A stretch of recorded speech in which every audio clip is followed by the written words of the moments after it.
أعوذ بالله من الشيطان الرجيم. بسم الله الرحمن الرحيم.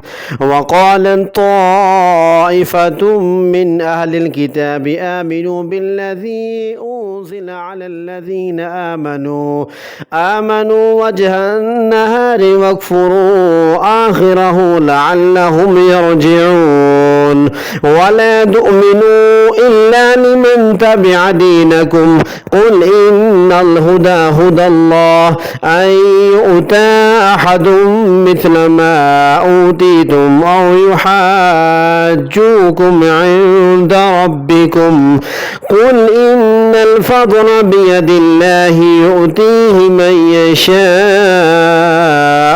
والله واسع عليم. يختص برحمته من يشاء والله ذو الفضل العظيم. ومن أهل الكتاب من إن تأمنه بقنطار يؤده إليك ومنهم من إن تأمنه بدينار لا يؤده إليك إلا ما دمت عليه قائما ذلك بأنهم قالوا ليس علينا في الأميين سبيل ويقولون على الله الكذب وهم يعلمون. بلى من أوفى بعهده واتقى فإن الله يحب المتقين.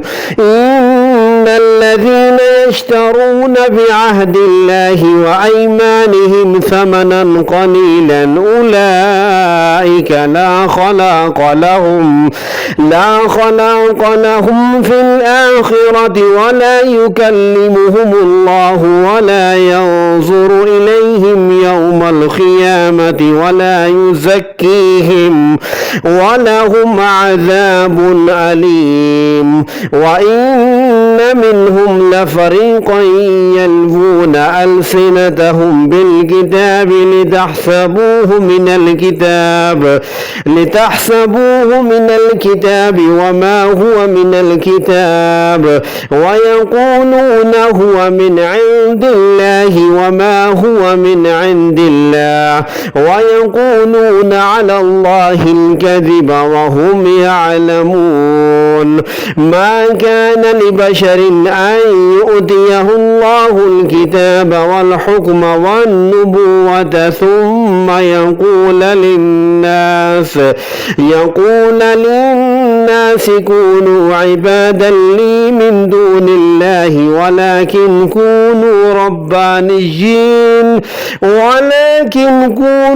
ربانيين بما كنتم تعلمون الكتاب وبما كنتم تدرسون. ولا يأمركم أن تتخذوا الملائكة والنبيين أربابا أيأمركم بالكفر بعد إذ أنتم مسلمون. وإذ أخذ الله ميثاق النبيين لما آتيتكم من كتاب وحكمة ثم جاءكم رسول مصدق لما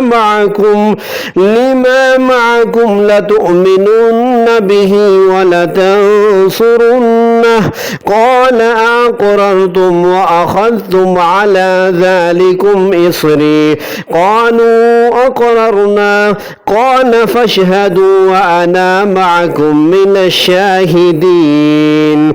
فمن تولى بعد ذلك فأولئك هم الفاسقون. أفغير دين الله يبغون وله أسلم من في السماوات والأرض طوعا وكرها وإليه يرجعون. قل آمنا بالله وما أنزل إلينا وما أنزل أنزل على إبراهيم وإسماعيل وإسحاق ويعقوب والأسباط وما أوتي موسى وعيسى والنبيون من ربهم لا نفرق بين أحد منهم ونحن له مسلمون ومن يبتغ غير الإسلام دينا فلن يقبل منه وهو في الآخرة من الخاسرين كيف يهدي الله قوما كفروا بعد إيمانهم وشهدوا أن الرسول حق وجاءهم البينات والله لا يهدي القوم الظالمين أولئك جزاؤهم أن عليهم لعنة الله والملائكة والناس أجمعين خالدين فيها لا يخفف عنهم العذاب ولا هم ينظرون إلا الذين تابوا من بعد ذلك وأصلحوا فإن الله غفور رحيم إن الذين كفروا بعد إيمانهم ثم ازدادوا كفرا لن تقبل توبتهم وأولئك هم الضالون إن الذين كفروا وماتوا وهم كفار فلن يقبل من أحدهم ملء الأرض ذهبا ولو افتدى به أولئك لهم عذاب أليم وما لهم من ناصرين صدق الله العظيم.